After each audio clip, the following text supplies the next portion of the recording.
students. Thank you for encouraging me too much. Here's the new topic. Today's new topic, it is noun case. So before explaining the noun case, first you understand what is case.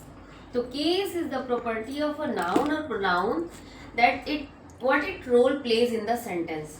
समझ में आ रहा है? यानी कि जो noun या pronoun है वो सेंटेंस में किस तरह का रोल प्ले कर रहा है उसे हम केस कहते हैं. डेफिनेशन देख लीजिए इसकी एक बार. Case is that property of a noun or pronoun that give information about the role it plays in a sentence.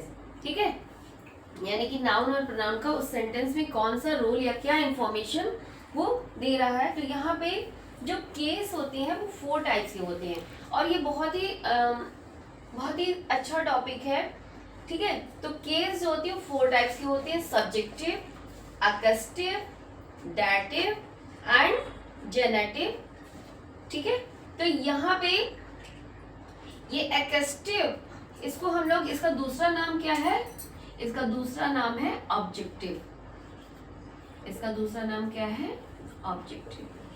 तो केस पहला क्या है कि वो नाउन या प्रोनाउन के बारे में इंफॉर्मेशन देता है about the role it plays in a sentence.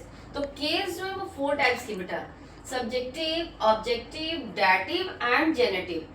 अब जब आप लोग बड़ी क्लास में जाते हैं तो छोटी क्लास में सब्जेक्टिव ऑब्जेक्टिव बोलते हैं, but when you go to the higher classes the teacher says that it is nominative, accusative, dative and genitive. Okay, तो case are of 4 types and I am explaining by giving one example. The example मैंने क्या लिया बेटा? Wasim bought the ice cream for निमी. तो यहाँ पे subjective यानी कि जब नाउन या प्रोनाउन सेंटेंस में क्या प्ले करे?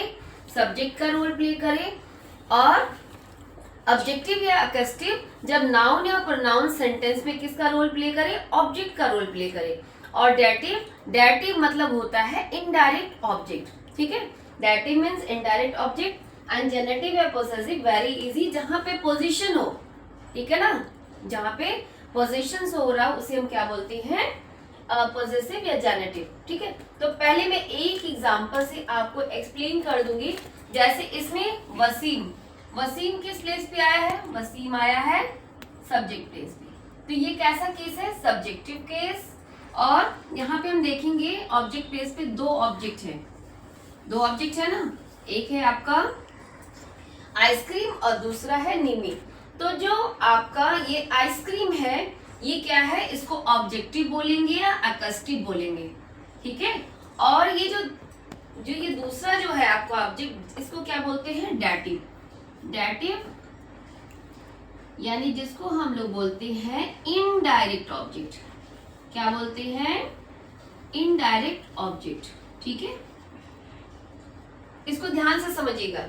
सब्जेक्टिव यानी कि जो सब्जेक्ट प्लेस पे हो, ऑब्जेक्टिव यानी कि जो ऑब्जेक्ट प्लेस पे हो, डेटिव यानी कि इनडायरेक्ट ऑब्जेक्ट, और जेनेटिव में जैसे मैंने यहाँ पे एग्जांपल लिया है, Mohan's book is with me. तो ये क्या है? एक तरह का जेनेटिव केस है या पॉजेसिव है, जो पोजीशन होकर है, मोहन्स बुक.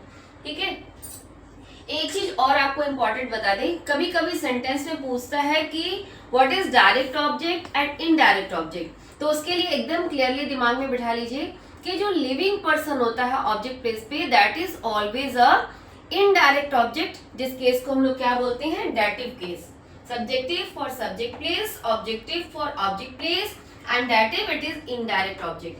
तो यदि सेंटेंस में 2 ऑब्जेक्ट रहती है तो एक को कहते हैं हम लोग डायरेक्ट ऑब्जेक्ट. तो डायरेक्ट ऑब्जेक्ट इसमें क्या है? ये आपका आइसक्रीम है. ठीक है, डायरेक्ट ऑब्जेक्ट का ये क्या नाम है? अकस्टिव.